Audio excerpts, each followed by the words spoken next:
invito a cantar.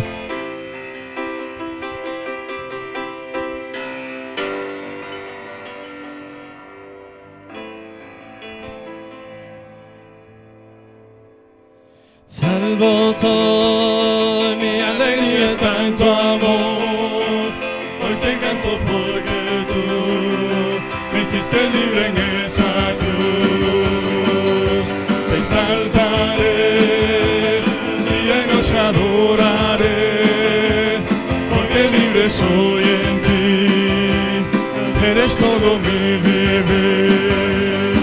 Las cadenas fueron rotas en su nombre, te he vencido, libre soy, libre soy.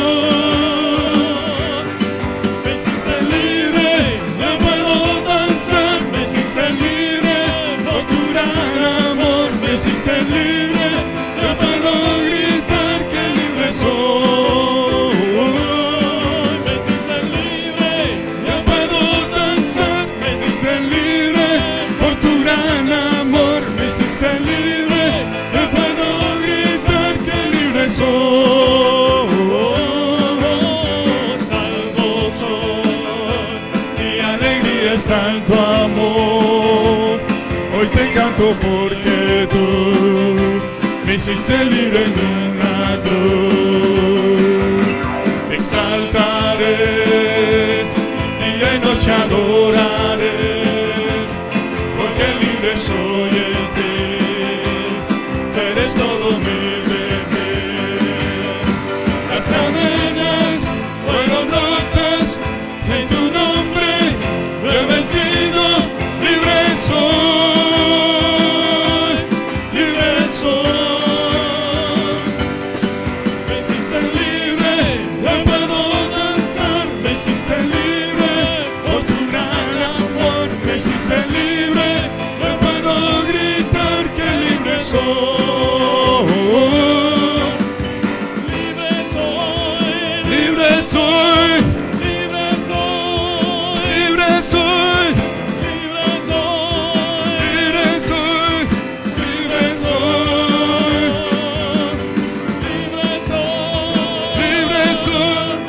libre soy,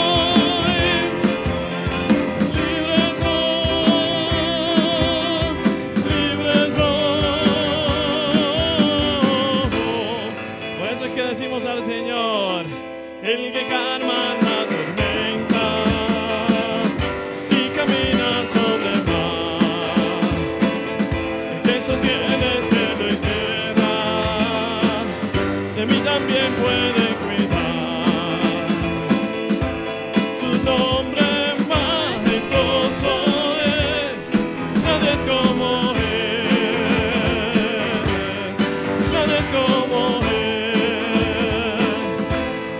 Unidos proclaman a Jesús nuestro Rey, nadie es como Él. El fuego de su trono está, su reino sempiterno es. Escucha Dios nuestro cantar, a Jesús nuestro Rey, nadie es como Él, nadie es como Él.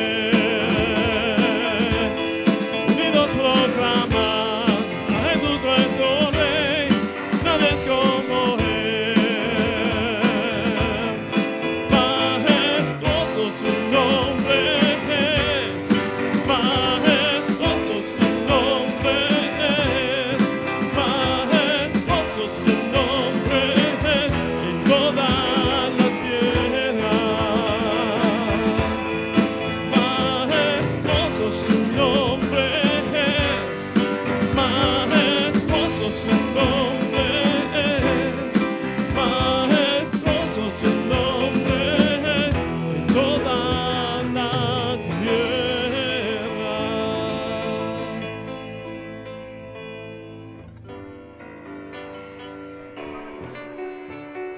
¿Qué sería de mí si no me hubieras alcanzado? ¿Dónde estaría hoy si no me hubieras perdonado? ¿Y cuántos podemos decirle así al Señor? Cuando pensamos, ¿verdad? Y reflexionamos dónde hubiéramos podido estar, nos damos cuenta cuán grande y cuán bueno ha sido nuestro Dios.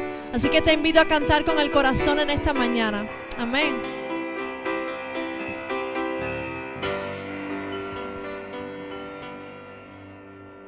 ¿Qué sería de mí si no me hubieras alcanzado? ¿Dónde estaría hoy si no me hubieras perdonado? Tendría un vacío en mi corazón, pagaría sin rumbo y sin dirección. Si no fuera por tu gracia y por tu amor, si no fuera por tu gracia y por tu amor. Una vez más, ¿qué sería de mí si no me hubieras alcanzado? ¿Dónde estaría hoy si no me hubieras perdonado? Tendría un vacío en mi corazón, pagaría sin rumbo y sin dirección. Si no fuera por tu gracia y por tu amor, si no fuera por tu gracia y por tu amor,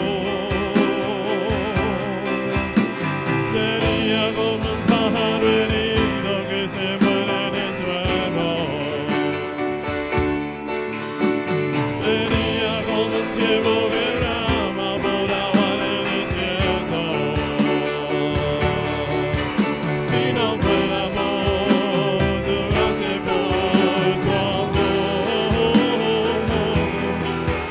si no fuera por tu gracia y por tu amor.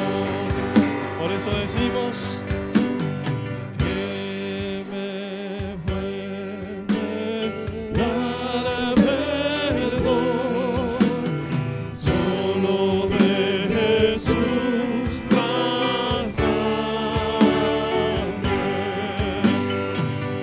y un nuevo corazón.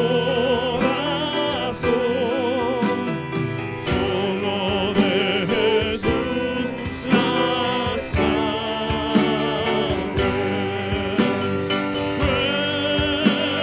precioso es el altar que limpia todo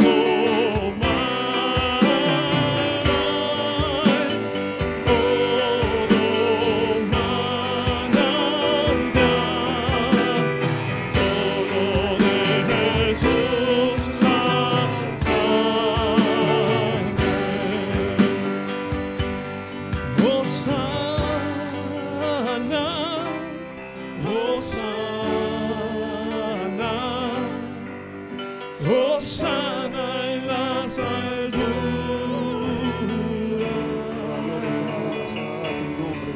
Hosana, Hosana, Hosana en las alturas.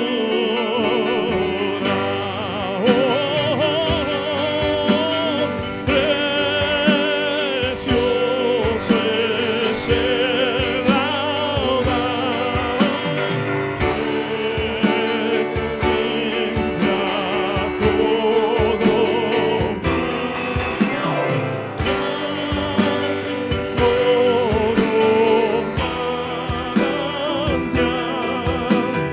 solo de Jesús la sangre, solo de Jesús la sangre, solo de Jesús la sangre.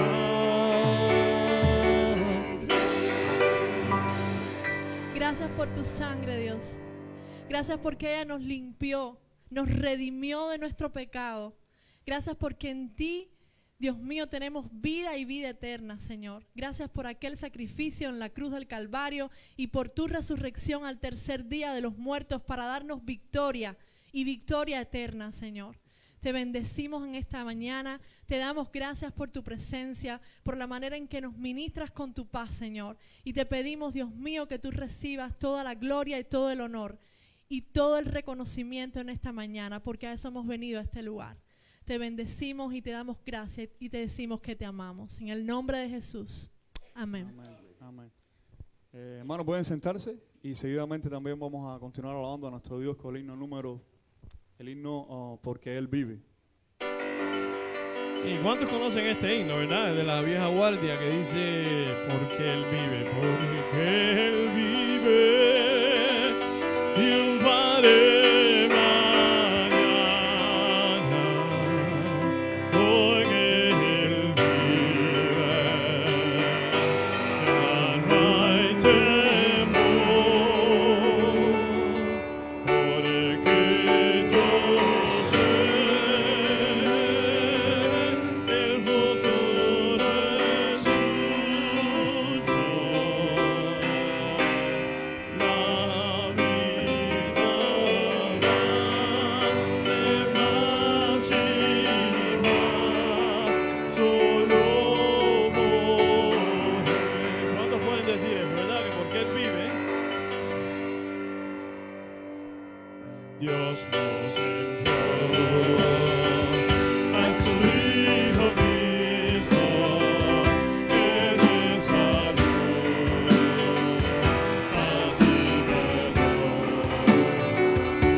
Iglesia.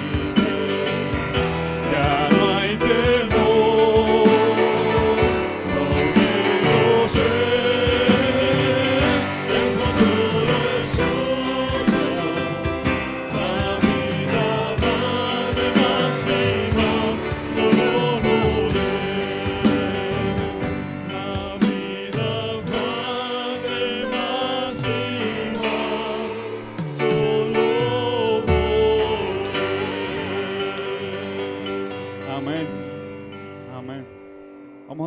lectura bíblica, le invito allí a que se ponga en pie. Salmo 89, del verso 14 al 16.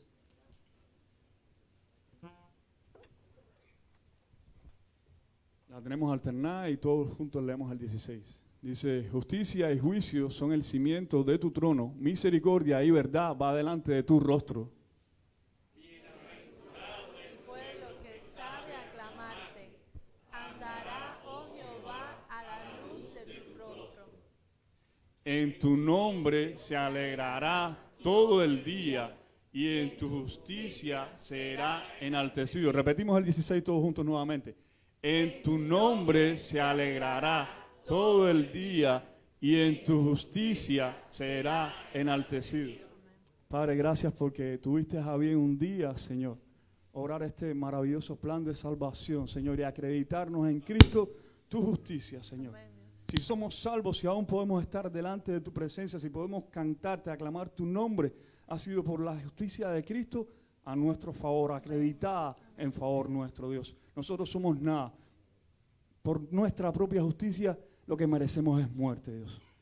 Y alabamos tu nombre por tu inmensa misericordia, Dios. Te pedimos que tú seas con la palabra acá de predicarse en esta mañana, Señor, que sea el refrigerio para nuestras vidas, Señor, y que podamos vivir conforme a lo que tú estableces en ella, Dios. En el nombre de Jesús oramos y te damos toda gloria. Amén. Amén. ¿Pueden sentarse, hermanos?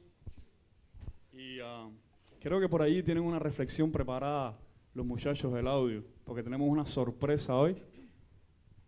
El pastor mira para acá, mira para allá, es para él. Tenemos una reflexión y algunas cositas más preparadas en esta mañana.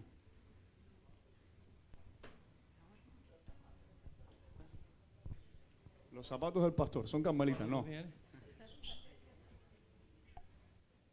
Los zapatos del pastor. Si yo fuera pastor, todo sería diferente. Si yo fuera el pastor, todo estaría mejor. Si yo fuera el pastor, cambiarían muchas cosas. Si yo fuera el pastor, seríamos más. Si yo fuera el pastor, me equivocaría menos. Si yo fuera el pastor, sabría cómo actuar. Si yo fuera el pastor, habría orden en esta iglesia. Si yo fuera el pastor, todo estaría en paz. Si yo fuera. Entonces, la pregunta es, ¿por qué no eres pastor?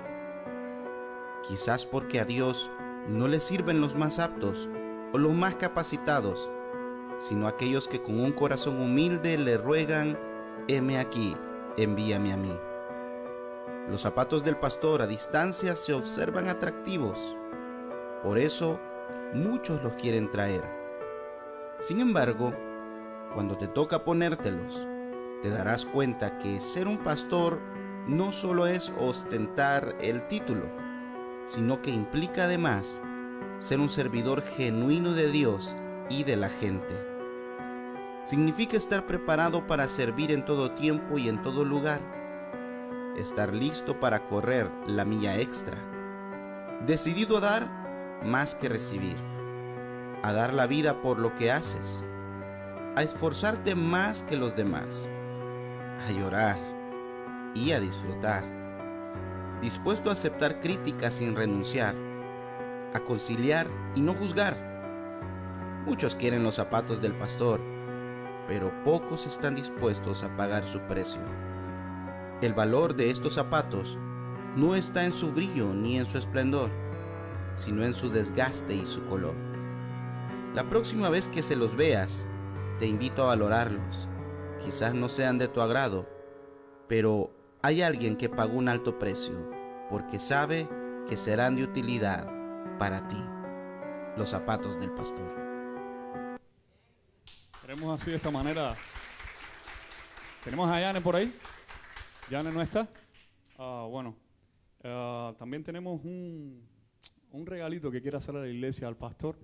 Ese sí está preparado. Creo que el departamento de jóvenes por ahí tiene un sobrecito o algo, no sé, algo preparado. Y queremos invitar a Leti. ¿Dónde es que se encuentra Leti? ¿Qué pasa aquí adelante? ¿Qué pasa aquí adelante? Porque hay que honrar también la ayuda idónea que el Señor le ha puesto a nuestro pastor. Amén. Pasa para acá. E invitamos a su familia, Susi, pasa aquí si se encuentra, el niño también.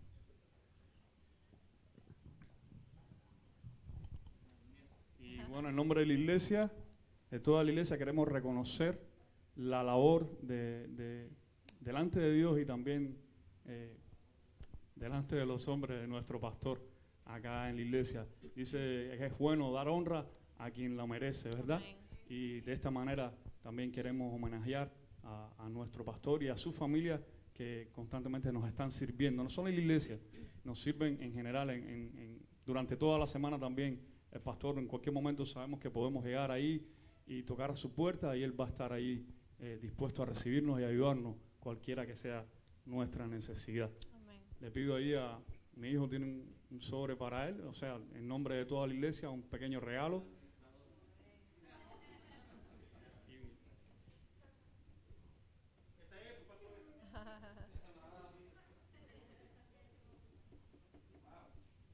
Unos presentes para ellos y para su familia. Y también le pido ahí a mi hermano Lázaro, por favor, que tenga un momento de oración por nuestro pastor y su familia.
Amén, amén.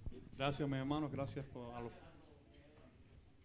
Dice allí, Dios le dijo ahí a Josué, mira que te mando que te esfuerces y que seas valiente, que no temas y no desmayes, porque yo voy a estar contigo donde quiera que tú vayas. Y eso es lo que Dios está necesitando, hombres de valor, hombres que le crean a Dios, hombres que se esfuercen y vayan adelante, sabiendo esto, sabiendo que nuestro Dios pelea por nosotros.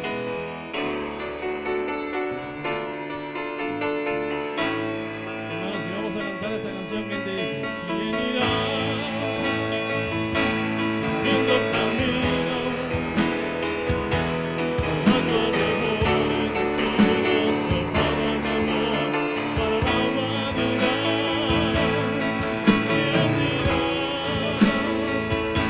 a su desierto? Tengo completo y mejor de la casa de Dios que cambia el corazón.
necesita a Dios,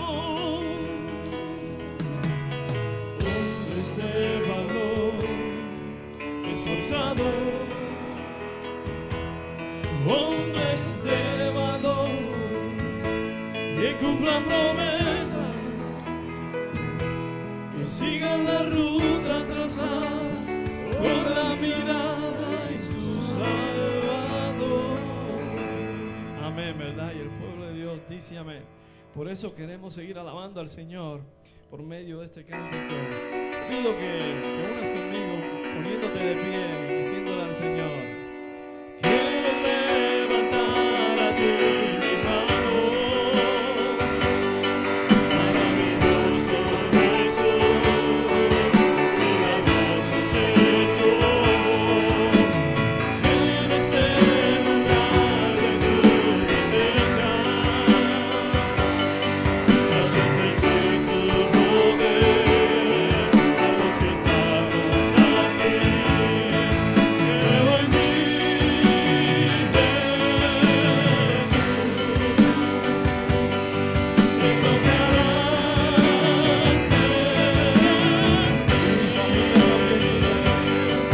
Creo en ti,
Padre, alabamos tu nombre y te damos gracias, Señor.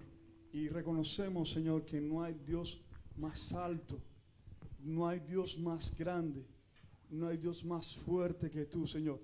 Al sonido de tu voz, dice tu palabra, tiembla la tierra, Dios. Tú eres Dios creador del cielo y la tierra, Dios. Nosotros humillamos nuestro corazón delante de ti y reconocemos tu grandeza, Señor. Solamente para reconocer tu grandeza, la grandeza de tu nombre, Dios. Dios eterno, Dios del siglo hasta el siglo. Dice en tu palabra, solamente tú, Jehová de los ejércitos, solamente tú, gran yo soy, solamente tú eres Dios. Y tu pueblo reconoce eso en esta mañana y levanta adoración a tu nombre, a tu gran nombre, Dios. En el nombre de Jesús llegamos a tu presencia para aclamarte, Dios, para honrarte, para bendecirte, Dios, en el nombre de Jesús. Amén, amén. Pueden sentarse. Y mis hermanos, si usted ha traído su diezmo y ofrenda, en lo que el pastor sube y la banda baja, lo puede hacer en estos momentos o al final. Y tenemos el himno especial de Yane que está acá. Y mientras Yane entonces nos canta el himno especial, mientras que Yane cante el himno especial, entonces vamos a ir a la ofrenda.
Buenos días, hermanos.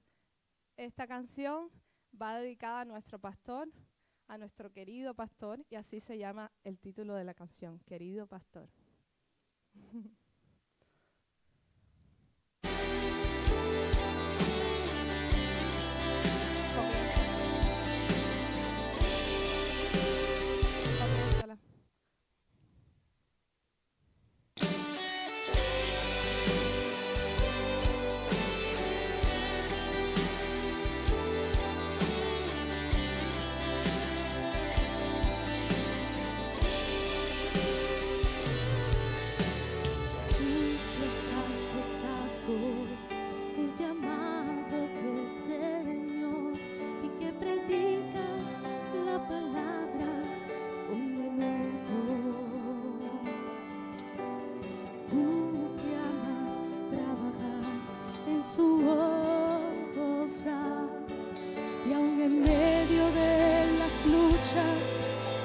estás firme. Tal vez en esta tierra no tendrás un galardón, quizás nadie reconozca tu trabajo, pero allá en el cielo recompensa tendrás. En la ciudad celestial Dios tiene un lugar para ti. Sigue adelante, no desmayes, predica la palabra a tiempo y fuera de tiempo. Dios te recompensará. Tú eres el ángel que Dios tiene aquí en esta tierra para alumbrar a muchas almas que viven en la oscuridad. Sigue adelante.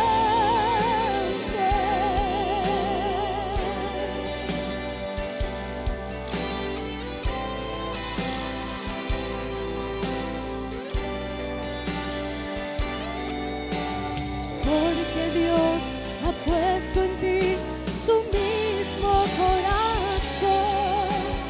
Que Dios te bendiga, querido pastor.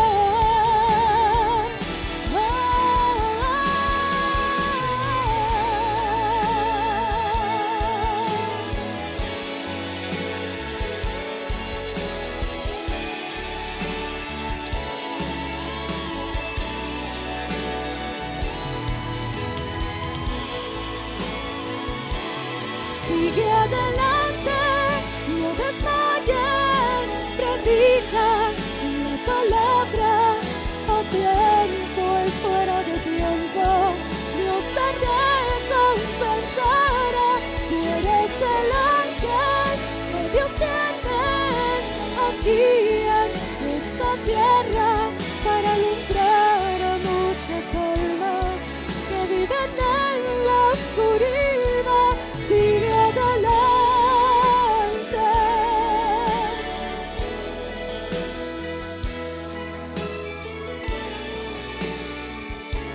Sigue adelante.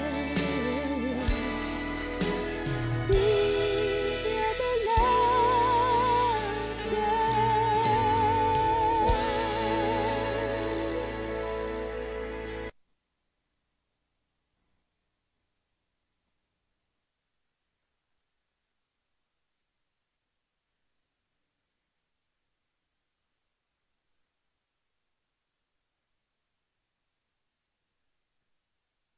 Wow, demasiadas emociones para mí hoy ya, ¿verdad? Y de verdad que les confieso que esta vez sí me sorprendieron y que estaba completa. Yo oí por la mañana el ensayo de esa canción de Hombres de Valor y yo dije, ay, qué raro que están ensayando esa canción, porque nada que ver con el devocional, pero ni protesté porque es una canción que me encanta, ¿verdad? Y de verdad que ni me lo imaginaba. Gracias, Yanni, por esa canción. Extrañaba tu voz.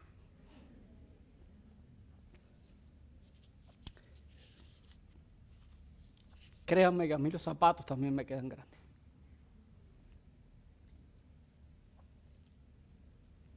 Pero bueno, ya, pues.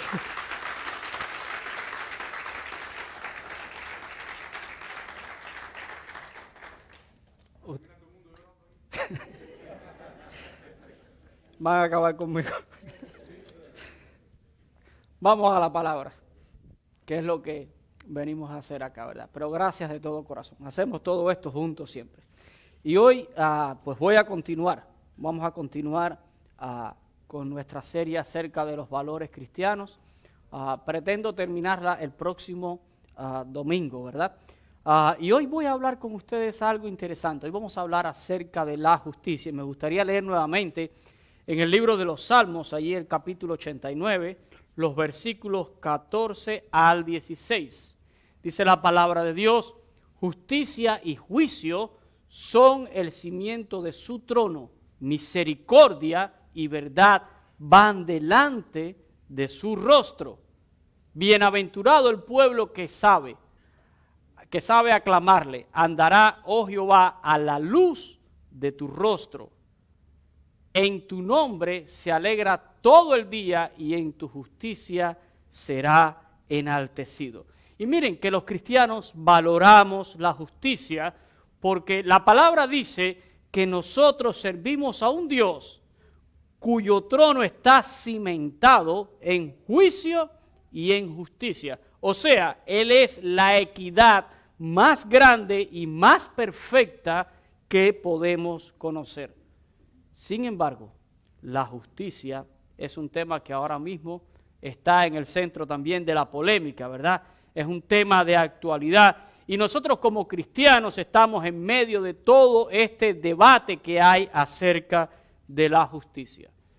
La justicia como valor es un principio moral de cada individuo y como valor debe de ser inculcado en la familia. Miren esto, inculcado en la familia, reforzado en las instituciones educativas, amparado por el gobierno y puesto en práctica en la sociedad. Es un lindo concepto, ¿sí o no?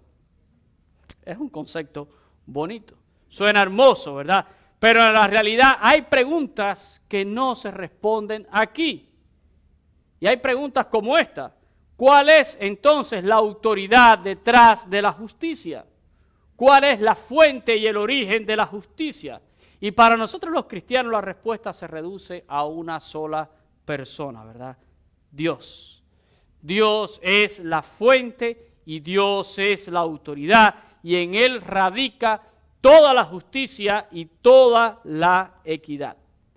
Y si retomamos este concepto, ¿verdad? Partiendo del hecho de que no todas las familias son familias cristianas, que la mayoría de los padres fallan en la labor de inculcar valores a sus hijos y mucho menos valores cristianos. La mayoría obtiene más bien una deformación de valores en sus hogares. Luego las instituciones educativas dejan mucho que desear en el proceso de inculcar valor como la justicia. Es más, dado el alto sentido de secularismo y de relativismo que tenemos en nuestras instituciones educativas, en vez de reforzar un patrón de justicia en nuestros jóvenes, más bien las instituciones educativas promueven todo un espectro de nuevos valores y de nuevos sentidos de justicia. Por otro lado, nuestro gobierno está en crisis, ¿verdad? Está en crisis de legislación y está en crisis de implementación de la justicia. Por eso al final en la sociedad se refleja esto y vemos entonces lo que llamamos lo contrario, ¿verdad? Injusticias. Vemos muchas injusticias. Ahora, justicia como palabra tiene su origen en el latín, ¿verdad? Viene de la palabra justitia. Y esto viene del adjetivo justus, que traduce como apegado al derecho. Justicia es algo que se apega al derecho. Así que nuestro diccionario de la Real Academia de la Lengua explica la justicia como reconocer los derechos que le corresponde a cada persona. ¿Está usted de acuerdo conmigo, sí o no? Justicia es reconocer los derechos que le corresponde a cada persona. Y hasta este punto yo no tengo un problema. Yo no tengo un problema con este concepto ni con este significado. Pero como cristiano, una vez más, tengo que hacer preguntas. Y preguntas importantes. ¿De qué derechos estamos hablando? Porque si justicia es, ¿verdad?, reconocer los derechos de cada persona, yo tengo entonces que preguntarme, ¿de qué derechos estamos hablando? ¿Quién otorga esos derechos? ¿Cuál es entonces la fuente del derecho? Y si estamos hablando de los derechos del ser humano, entonces tenemos que entender que los derechos del ser humano están en las manos únicamente de su Creador. Están en las manos de Dios. ¿Y cuáles fueron entonces los derechos que Dios le dio al hombre, al ser humano? ¿Cuáles fueron los derechos que le dio Dios a Adán y a Eva, verdad? cuando los creó. Y estamos hablando de las primeras personas. Adán, y después de la costilla de Adán, ¿verdad? Dios hizo a Eva.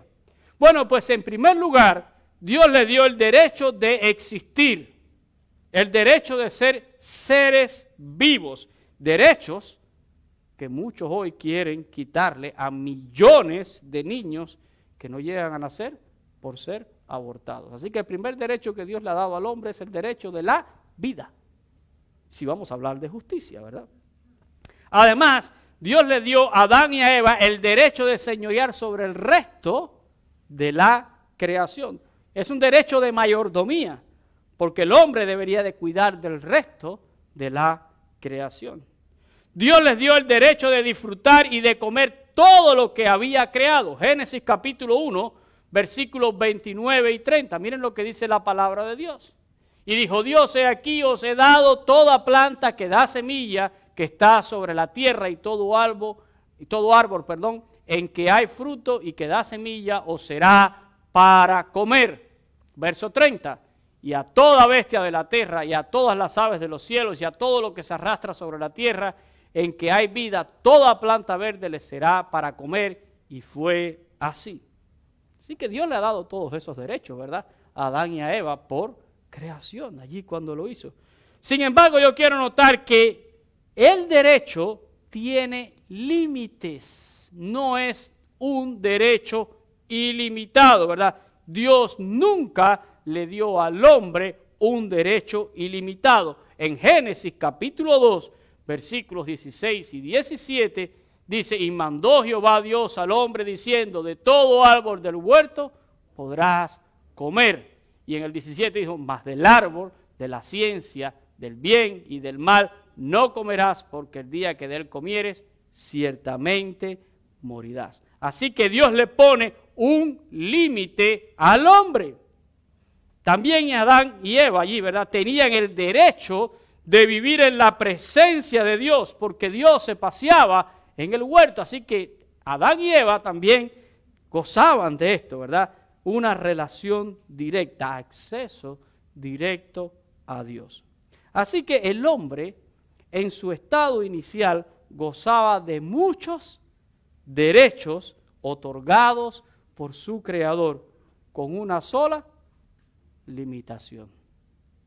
No obstante, el hombre le pareció que esa sola limitación era una violación a sus derechos, motivo por el cual, ¿verdad?, se rebela contra su Creador. Así nos lo dice la palabra de Dios. ¿Sabe usted cuál fue el primer acto de justicia que se registra en la historia? El primer acto de justicia que nosotros pudiéramos reconocer en la historia completa. ¿Cuál sería ese acto de justicia? ¿Cuál? No. No fue Caín y Abel. ¿Cuál fue el primer acto que nosotros pudiéramos, donde Dios aplicó justicia?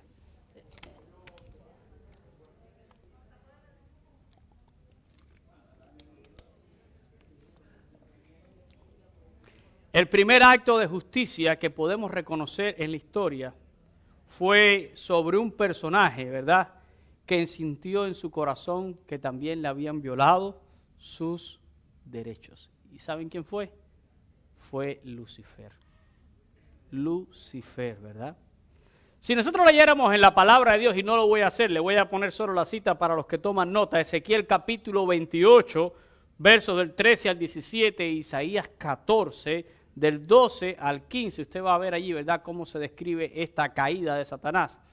Ezequiel describe los privilegios, los derechos que él tenía y que era de los cuales él gozaba, ¿verdad?, y eran derechos otorgados por su Creador, hasta que dice que se halló maldad en su corazón y fue juzgado, fue lanzado, despojado, dice la Biblia, del santo monte de Dios. Léalo en esos pasajes. Ese es el primer acto de justicia divina que nosotros podemos reconocer a través de las Escrituras.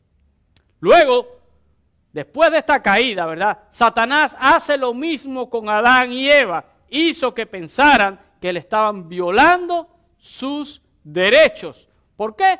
Porque tenían una prohibición, tenían un límite, ¿verdad?, para su libertad. Así que Adán y Eva dudaron de la justicia de Dios al considerar aquella limitación como una violación a sus derechos. Y eso está en cada ser humano. Cuando tenemos una ley que nos limita, muchas veces nosotros sentimos que lo que están haciendo es que nos están violando nuestros derechos. Y eso fue lo que pasó. Pronto, ¿verdad?, ellos olvidaron quién era su creador. Ellos pronto olvidaron todo lo que Dios, los derechos que Dios les había otorgado y deciden desobedecer. Y este acto es el segundo acto, esta caída, ¿verdad?, provoca en la historia el segundo acto de justicia divina, donde hay 3 personas que son juzgadas y condenadas. La primera persona fue la serpiente. Satanás es nuevamente juzgado, ya había sido juzgado y ahora es nuevamente juzgado y es maldecido entre todas las bestias del campo, condenado a arrastrarse sobre su pecho y comer polvo todos los días de su vida. Además, tendría que lidiar con una eterna enemistad entre él y la simiente de la mujer. Por su lado, la mujer fue juzgada y condenada a sufrir muchos dolores en su parto, además de que su marido se enseñorearía de ella. Y Adán fue juzgado y por su desobediencia la tierra fue maldecida y el hombre es condenado a comer, ¿verdad?, con el sudor de su frente. Pero además de todo eso, Adán y Eva volverían al polvo. Y eso quiere decir muerte física. Y también fueron expulsados del huerto del Edén, separados de Dios. Y esto es muerte espiritual. Segundo acto de justicia divina que nosotros podemos reconocer. El resto ya es historia, ¿verdad? A partir de ese momento, el hombre comienza a cosechar la justicia divina sobre sus actos, después de la caída, ¿verdad? El tercer acto de justicia, alguien lo mencionaba ahorita por ahí, Caín, ¿verdad? Cuando mata a su hermano Abel. Y luego le sigue la historia del diluvio, que es otro juicio divino, luego la historia de la torre de Babel, luego la historia de Sodoma y de Gomorra, y así sucesivamente el hombre sigue cosechando los juicios de Dios. La historia está marcada por eso y se encamina hacia un gran juicio final, donde Dios juzgará entonces de manera definitiva el pecado de toda la humanidad. Así que tenemos un Dios que es juez y un juez que es justo. Ahora, yo le he dicho todo esto y he estado haciendo toda esta introducción para que usted pueda entender que no hay una justicia mayor que la justicia ¿de quién? De Dios. Y que ningún otro tipo de justicia conocida está por encima de la justicia de Dios. Para nosotros los creyentes, ¿verdad?, existe siempre este conflicto. Es un conflicto, ¿verdad?, entre la justicia de los hombres y la justicia de Dios.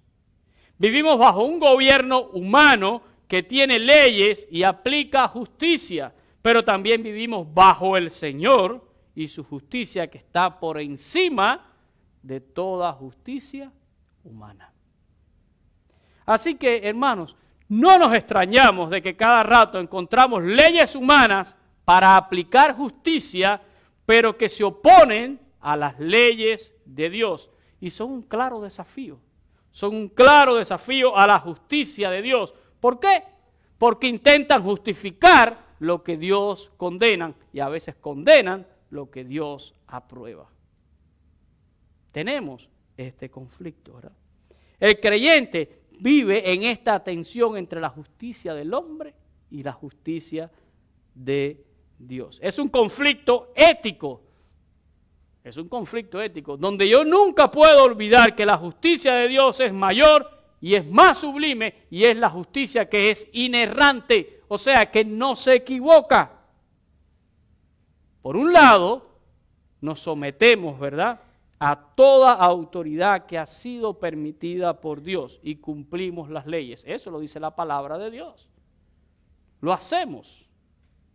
Siempre y cuando esa autoridad no contradiga a Dios y no nos quiera obligar a que nosotros cumplamos con la justicia de Dios. Es el caso del pastor John MacArthur hoy en día, en California, ¿verdad? Y me imagino que usted sabe, y si no sabe, pues búsquelo en Google, ¿verdad? E infórmese qué está pasando con muchos de nuestros hermanos en el estado de California. Y cuando eso sucede, ¿qué debemos hacer nosotros? Pues en tal caso, como dijeron los apóstoles Pedro y Juan, allí en Hechos, ¿verdad? Capítulo 4 y versículo 19, juzgad si es justo delante de Dios obedecer a vosotros antes que Dios. Yo no estoy diciendo aquí que nosotros, ni estoy hablando de desobedecer las leyes del gobierno. Pero déjeme decirle que en algún momento alguna ley del gobierno puede tratar de superponerse a la ley de Dios. Y cuando eso suceda, yo me debo primeramente a la justicia y a la ley de Dios antes que a la ley de los hombres. Nunca podemos olvidar eso. Sin embargo, la justicia de la que más se discute hoy no es de la justicia divina. La justicia divina debería de ser el tema de mayor preocupación del hombre, pero no es de esa justicia. La gente no está preocupada con qué va a pasar con ellos el día que se muera. La gente está... No. La justicia que la gente hoy debate, la justicia que la gente quiere ver es la justicia social en nuestros días, ¿verdad? Ese término, justicia social. Y ese es el que está en el centro del debate. No está en el debate la justicia divina. Y repito, debería de ser lo que más nos preocupara a todos. Porque no importa toda la justicia o las injusticias de este mundo, al final la justicia de Dios es la que va a prevalecer. Pero estamos hablando hoy mucho acerca de justicia social. Y de ahí quiero hablar un poco con ustedes, ¿verdad? Miren, no sabemos mucho acerca de este término de justicia social, pero dice que se empezó a usar en el siglo XVIII en Europa, ¿verdad? Y empezó a usarse para referirse a las normas que iban a regular el orden social o que regulaban la sociedad. Más tarde, el término adquiere nuevas connotaciones. Fue a finales del siglo XIX, con la revolución industrial, ¿verdad? Un mundo que comienza a modernizarse. Y fue allí que el movimiento socialista británico lo adoptó para hablar de una repartición equilibrada de los bienes. Ojo con eso, ¿verdad? Movimiento socialista británico, repartición igualitaria de bienes.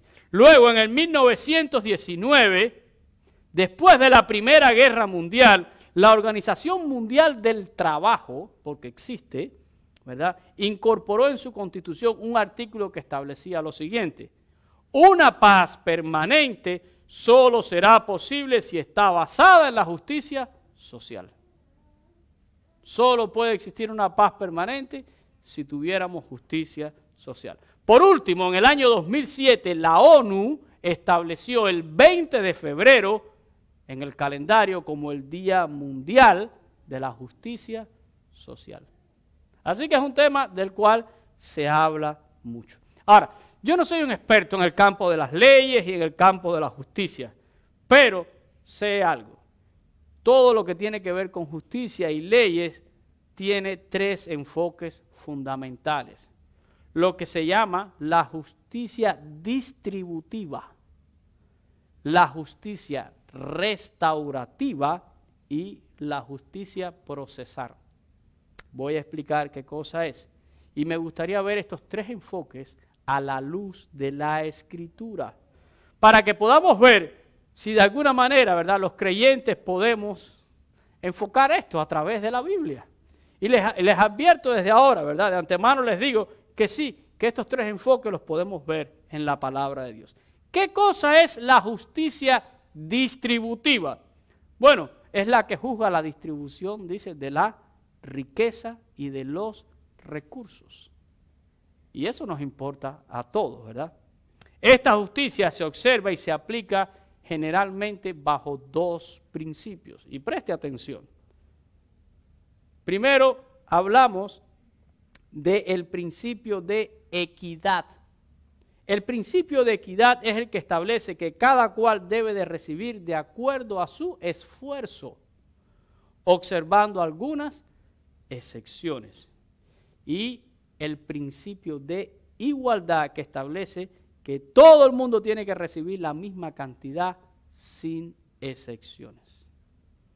Repito, la ley o la justicia distributiva tiene que ver cómo se reparte recursos y riqueza.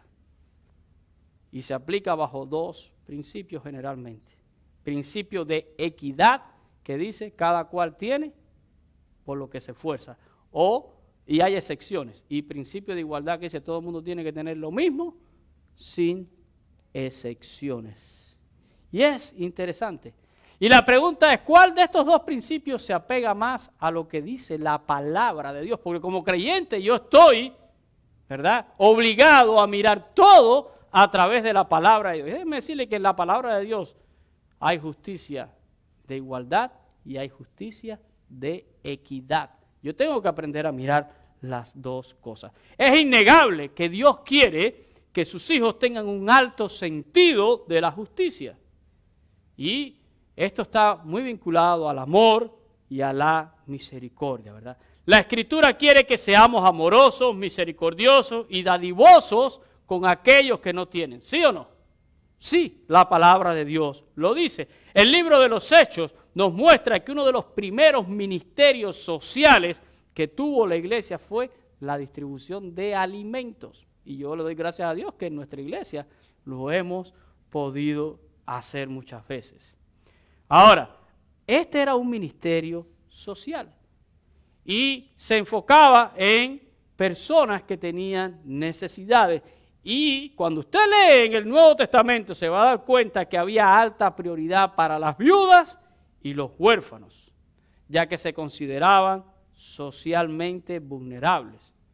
La viuda había perdido a su cónyuge, el huérfano había perdido a sus padres. Ahora, la Escritura muestra una distribución igualitaria en el sentido de que tanto huérfanos como viudas y quizás otros tipos de casos aplicaban, ¿verdad?, o eran considerados para ser ayudados.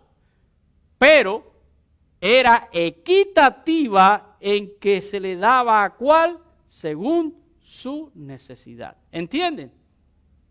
Había igualdad en que todo aquel que tenía una necesidad era considerado como alguien que podía ser blanco, ¿verdad?, de aquel ministerio. Pero era equitativa en que se le daba a cada cual según su necesidad. Y esto incluye, aunque usted no lo crea, el no darle al que no tiene necesidad. La equidad incluye eso, el no darle a aquel que no tiene necesidad. ¿Saben? Una de las cosas que más me dolía a mí cuando dimos comida aquí es que vi a tantas personas que no tenían necesidad y venían a buscar comida. Y no solo venían y se llevaban una, si podían volver a marcar y dar la vuelta en el auto otra vez para volver a coger más. Y no tenían esa necesidad. Aún la iglesia, en el primer siglo, que logró tener por un tiempo todas las cosas en común, no las distribuía de manera igualitaria. Y a veces nosotros hablamos de ese momento en la iglesia, ¿verdad? Ese primer siglo, y nos parece un mundo ideal. Por cierto, un mundo que se acabó bastante rápido por causa del pecado. Porque Zafira y Ananías enseguida metieron la mano, y a partir de ahí ya se acabó todo aquel mundo ideal. Porque si no, ¿por qué la iglesia no sigue así? Teniendo todas las cosas en común, ¿verdad? Somos malos. Tenemos una naturaleza caída. Tenemos una naturaleza caída, ¿verdad? La iglesia tenía todas las cosas en común, pero no las repartía de manera igualitaria. Vamos a leer en el libro de los Hechos, capítulo 4, los versículos 34 y 35. Dice, así que no había entre ellos ningún necesitados. La iglesia se preocupaba porque todo el mundo tuviera lo que necesitaba, ¿verdad? Porque todo lo que poseían, heredades o casas, las vendían y las traían el precio de lo vendido. En el verso 35 dice, y lo ponían a los pies de los apóstoles. La gente voluntariamente vendía, traían, donaban, pero lo que más me interesa es el final del verso 35, cómo era la repartición. ¿Repartían cómo?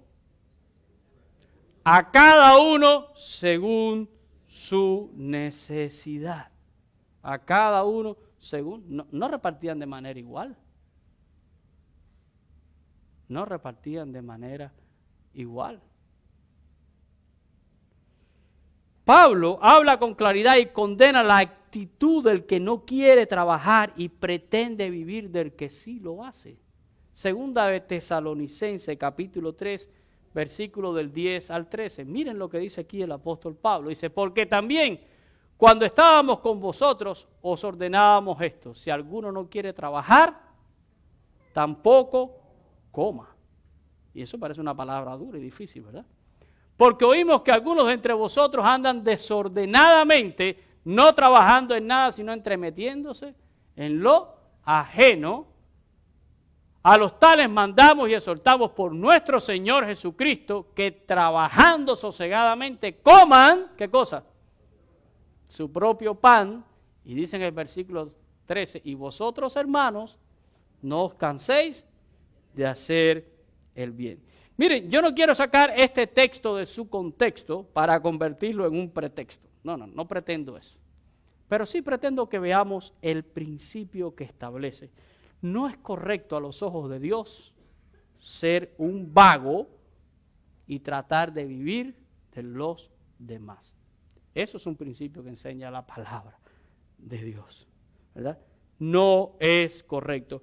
Pablo dice que no se debe cerrar nuestro corazón, que no podemos ir tampoco al otro extremo, ¿verdad? Dice que no nos cansemos de hacer el bien.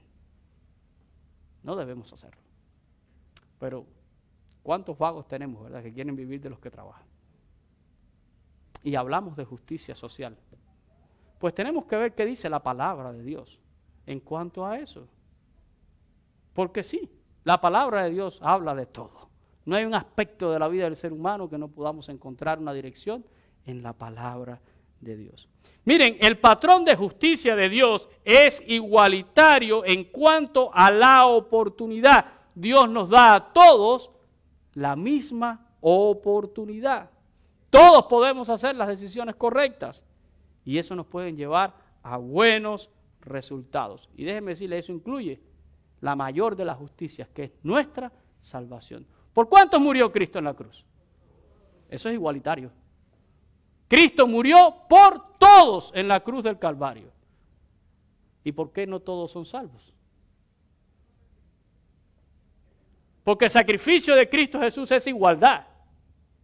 Pero ¿por qué no todos son salvos? Porque solo se salva ¿quiénes? Los que en Él creen. Y eso es equidad. Ese es el resultado de nuestras decisiones. Aún la mayor de la justicia, que es la justicia divina, es igualitaria. Todos tenemos la oportunidad. Todo ser humano puede ser salvo por el sacrificio de Cristo Jesús. Pero no todos son salvos, solo los que creen en Él. Miren lo que dice el apóstol Pablo en Gálatas, capítulo 6, versículo 7. No os engañéis. Dios no puede, ¿qué cosa? Ser burlado. Pues todo lo que el hombre sembrare, eso también. ¿Saben cómo se llama ese principio? Equidad. Cada cual recibe de acuerdo, ¿verdad?, a lo que hace. Eso lo enseña la Biblia. Hay igualdad porque hay oportunidad iguales para todos. Pero no todos, ¿verdad?, aprovechan igual sus oportunidades. Es un patrón de justicia en la Biblia. Y nosotros deberíamos de aprenderlo, ¿verdad? Justicia restaurativa. Voy al segundo tipo de justicia. Dicen que esa es la justicia que se concentra en el bienestar de la víctima y no en el castigo del victimario. Y si usted lee en Éxodo capítulo 22, los versículos del 1 al 15, y no lo voy a leer, solo le pongo la cita, ¿verdad? Pero usted va a encontrar toda una sección completa dentro de la ley mosaica donde podrá apreciar el carácter restaurativo de la justicia de Dios. Y eso aplica nuevamente a la mayor de las justicias, la justicia de Dios, ¿verdad? ¿Qué es lo que hace Dios? Nos ha restaurado a una relación nuevamente con Él por medio de Cristo Jesús. Pero aún en las leyes que Dios le da a Moisés, en la conducta social del pueblo, hay leyes de restauración. Así que la justicia divina contempla, ¿verdad?, este aspecto restaurativo. Sí que lo contempla. Y el tercer aspecto, ¿verdad?, o la justicia, como se conoce, procesar, ¿verdad?, que habla de un proceso. Es la justicia que establece sanciones y castigos de diferentes índoles sobre las diferentes faltas o delitos. Igualmente, si usted revisa, ¿verdad?, en el Antiguo Testamento toda la ley de Moisés, usted se va a dar cuenta fácilmente que Dios establece castigos específicos sobre actos específicos. ¿Por qué? Porque la Biblia dice que Dios no tiene por inocente al que es culpable. Este aspecto, ¿verdad?, no se enfoca tanto en la víctima, sino en que el victimario pague, ¿verdad?, pague por o experimente las consecuencias de sus actos. Y esto también aplica a la mayor de la justicia, ¿verdad?, que es la salvación. ¿Qué va a pasar al final con el que no creyó? Va a ser condenado. Que nadie piense, bueno, no creí, pero no me va a pasar nada. No, la Biblia dice que el que no cree ya ha sido condenado por no creer en el nombre del unigénito Hijo de Dios. Así que aquí están los aspectos de la justicia. Y nosotros podemos ver estos tres aspectos en la justicia de Dios. Podemos decir que la justicia de Dios es igualitaria porque provee para todos igualdad de oportunidad, que es equitativa porque cada cual recibe de acuerdo a sus decisiones, y al mismo tiempo la justicia de Dios es restaurativa, se enfoca en nuestro bienestar, pero también es procesar porque castiga, ¿verdad?, a aquel que no hace lo que es correcto. Números capítulo 14, versículo 18. Dice: Jehová tardo para la ira, grande en misericordia, que perdona la iniquidad y la rebelión, aunque de ningún modo tendrá por inocente ¿a quién? Eso es juicio, eso es justicia. Dios no puede tener por inocente al que es culpable, no lo puede ser. Porque si no, Dios hubiera hecho el de la vista gorda con nuestras faltas y nuestros pecados y no hubiera hecho falta que Cristo viniera a morir. Usted no está pagando por sus pecados sencillamente porque Cristo pagó por él. Pero si no, usted tendría que pagar y usted tendría que responderle a Dios por sus faltas y por sus pecados. Así que vemos estos tres aspectos en la justicia divina. Pero si es así, entonces, ¿dónde está el problema? ¿Dónde está el conflicto con la justicia? Bueno, el problema no está en el enfoque. Ya entendemos que Dios se enfoca en una buena distribución, en una restitución y en un castigo. Pero ¿dónde está el problema? El problema está en los parámetros que aplicamos para hacer justicia, ¿verdad? Todos queremos una justicia que sea pareja, ¿verdad? Que una buena distribución, donde aquel que sufrió un daño sea restaurado y donde el que fue culpable pague. Pero el problema está en qué parámetros aplicamos para medir estos campos. El ser humano debería de respetar la autoridad de Dios como el único juez supremo del universo y debería de aplicar la justicia de acuerdo a los parámetros que Dios revela en su palabra, ¿verdad? Pero en la realidad no es así. Y aquí es donde llega el conflicto, ¿verdad? El ser humano ha establecido a lo largo de la historia sus propios parámetros de lo que está bien y de lo que está mal. Y el nivel de coincidencia entre los parámetros de Dios y los parámetros de los hombres cada vez es menor. Es una tendencia. Cada vez nuestra justicia coincide menos con la justicia de Dios. Miren lo que ha pasado esta semana. Esta misma semana, ¿verdad? Con el estreno de este documental sobre el líder de la Iglesia Católica. Y ustedes saben que yo no soy de los que menciono aquí ni denominaciones ni nombres, pero es que esto es algo a lo cual uno no puede sencillamente voltear la espalda, ¿verdad? El Papa esta semana, cuando salió este documental, ha dado aprobación para las uniones civiles entre parejas del mismo sexo y también apoya la adopción de menores por este tipo de parejas.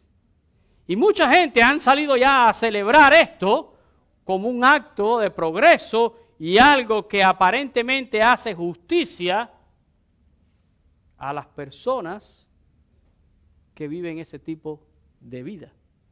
Pero la pregunta es, ¿y a los ojos de Dios? ¿A los ojos de Dios será que esto es correcto? No me importa lo que diga ningún líder, no me importa lo que diga ningún hombre. A los ojos del gran juez, ¿es justo? ¿Sí o no? Pero hay que tener pantalones.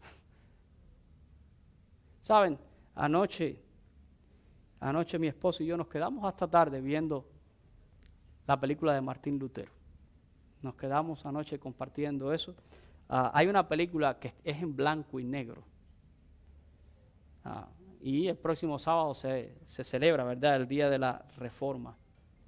Y una de las cosas que nos animaba y comentábamos, ¿verdad?, es ¿qué pantalones tenía este hombre, ¿verdad? ¿Qué pantalones tuvo Lutero? Para pararse e ir en contra de todo un sistema, en contra incluso de gente que lo apreciaban. Pero tuvo que sostenerse en la verdad de Dios. Hermano, la más grande de las hipocresías es torcer la justicia de Dios para agradar a los hombres. Torcer la justicia de Dios para agradar a los hombres. Y eso es lo que está pasando con esto.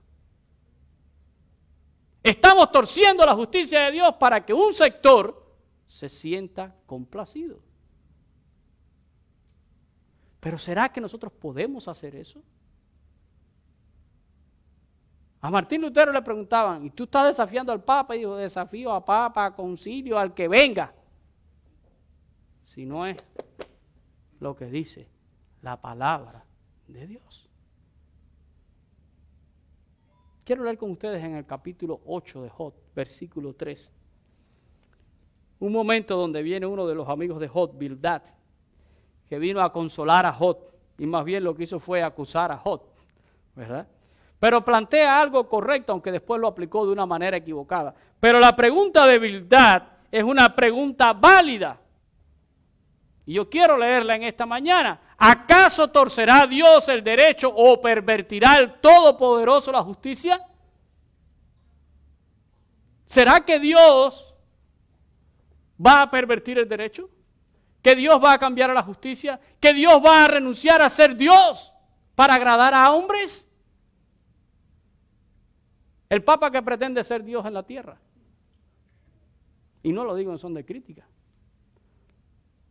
Miren lo que dice la Escritura. Y si algún católico me está escuchando, déjeme decirle que le respeto muchísimo. Me está escuchando aquí, me está escuchando a través de las redes.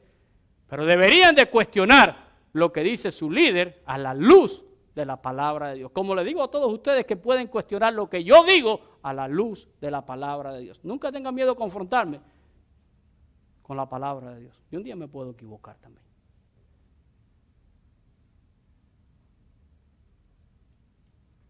¿Será que Dios abandonó ese atributo de que Él es inmutable? Ahora Dios cambió. Y para que algunos se sientan bien, Dios va a decir, bueno, está bien, yo te voy a aceptar eso, no hay ningún problema. Dios jamás va a abandonar su santidad, Dios jamás va a abandonar sus atributos, no lo va a hacer. Y lo que está mal a sus ojos está mal. Y no importa que ningún hombre diga que está bien si Dios ha dicho que está mal. No podemos torcer el derecho ni pervertir la justicia de Dios. No lo podemos hacer. Miren, Dios le mandó a Moisés a poner jueces y oficiales para juzgar al pueblo con justo juicio, porque Dios ama la justicia. Deuteronomio capítulo 16, versos del 18 al 20. Miren lo que dijo Dios. Jueces y oficiales pondrás en todas tus ciudades, que Jehová tu Dios te dará en tus tribus, los cuales, ¿qué tenían que hacer? Juzgar al pueblo. ¿Pero cómo? No era como ellos quisieran, no era como les cayera bien. Tienen que juzgar al pueblo con justo juicio. Y el justo juicio depende de qué? Depende de lo que ha dicho Dios. Miren lo que dice el verso 19. No tuerzas, ¿qué cosa? El derecho, no hagas acepción de personas, ni tomes soborno, porque el soborno, ¿qué hace? Ciega los ojos de los sabios y pervierte la palabra de los justos. Saben, ayer estaba viendo el análisis de un hombre que tiene 3 doctorados, me quito el sombrero, tremendo análisis hace este señor. Y él estaba hablando específicamente de este caso. Y dijo, todas estas personas que impulsan estas agendas solo tienen que ponerse de acuerdo con la cúpula. ¿Cuál es el precio? Cuando la cúpula diga que está de acuerdo, todos los demás estarán de acuerdo. Pero este hombre reconoce que todas estas personas tienen un problema con las iglesias evangélicas, porque no tenemos una cúpula que nos gobierne el Señor y su palabra. Solo tienen que averiguar cuál es el precio. Dice la palabra de Dios, no aceptes soborno. No. Dice el verso 20, la justicia seguirás para que vivas y heredes la tierra que Jehová tu Dios te da. La justicia y la justicia vas a seguir. Y el creyente tiene que tener un alto sentido de justicia, pero de la justicia que viene de Dios, sabiendo que la justicia de los hombres nos va a defraudar.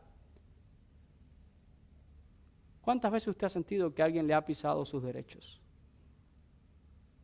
¿Cuántas veces usted ha tenido que vivir algo que usted dice, esto es injusto? ¿Sí o no? Yo lo he vivido montones de veces. Me pisan mis derechos. Y actos que he tenido que vivir, yo he dicho, esto ha sido realmente injusto.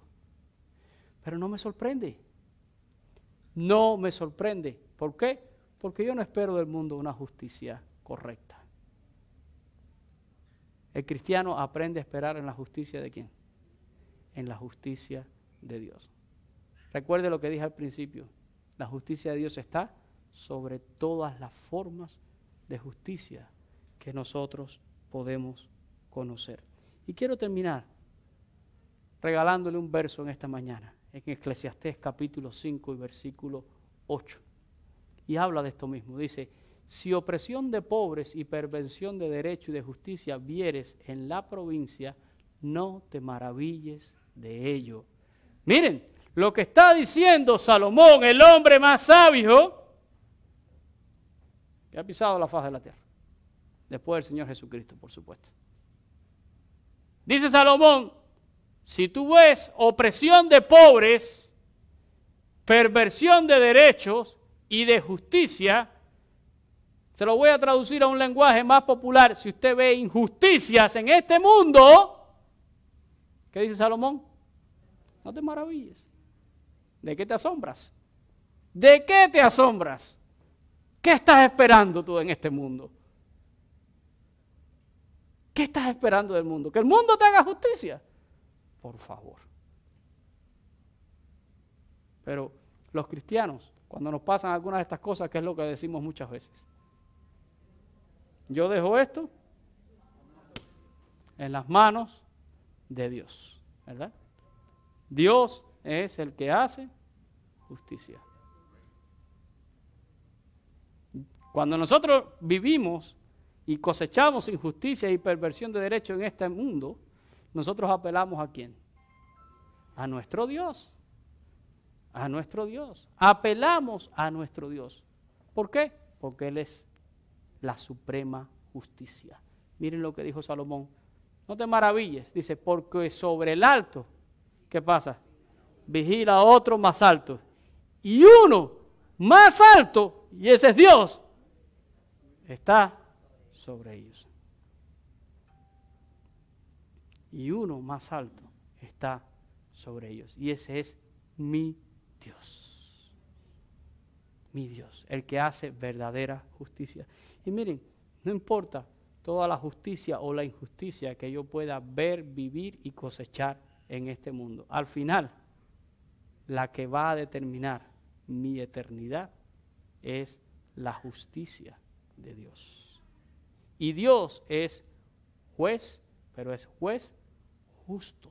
Por eso he aprendido a descansar en Él. Estamos en medio de un debate hoy en día. Pero les repito, la gente no está debatiendo sobre la justicia divina. Debaten sobre la justicia social en base a lo que el mundo entiende que es justo o es injusto. Y usted y yo estamos en el medio de esa sopa, ¿verdad? No pretenda que la gente va a estar de acuerdo con usted. Pero usted tiene que aprender a depender del juez eterno, ¿verdad? Del que tiene el más alto sentido de justicia y de equidad. La Biblia dice que el trono de Dios está cimentado en juicio y justicia. Por lo tanto, descansamos en Él.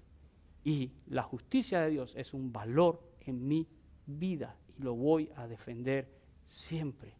Y espero que usted también lo pueda defender. Vamos a orar en esta mañana. Padre, te damos gracias por la palabra que tú nos das. Y gracias porque nuestras vidas no están en las manos de los hombres, sino que están en las manos tuyas. Y tú eres juez, pero tú eres juez justo. Señor, tu justicia se enfoca y tú has dado a todo hombre la misma oportunidad. Somos nosotros los que tenemos que hacer las decisiones correctas. Y Señor, tu palabra nos enseña que cosechamos lo que sembramos, de acuerdo a nuestras decisiones, Señor. Aún la salvación, aún el estar contigo eternamente. Cristo murió por todos, pero no todos se salvan, sino aquellos que deciden creer en Él. Y el que no cree, como dice la palabra, ya ha sido condenado por no creer en el nombre del unigénito Hijo de Dios. Ayúdanos a tener este sentido de justicia siempre en nuestras vidas, Señor. Entendiendo que el hombre nos va a defraudar, que los gobiernos nos van a defraudar, pero tú no nos defraudarás nunca. Por eso, Señor, nuestras vidas y todo asunto lo depositamos en tus manos. Estamos, Señor, delante de tu presencia y siempre apelaremos a ti, Señor. Danos a cada uno un alto sentido de justicia, no conforme al mundo, sino conforme a lo que tú revelas. Que como dice tu palabra, busquemos primeramente siempre el reino de Dios y su justicia, y todas las demás cosas serán añadidas a nuestra vida. En tus manos estamos, Jesús. Ayúdanos y bendícenos siempre. Te lo pedimos, Señor, en tu nombre. Amén y amén. Amén. Gracias, mis hermanos. Con eso terminamos en esta mañana. Una vez más, muchas gracias por estar acá. Gracias a todos también por sus muestras de cariño. Y firmes, ¿verdad? Y adelante, sigamos defendiendo nuestros valores en medio, ¿verdad?, de este mundo y de esta sociedad. Con eso terminamos. Usted se puede despedir.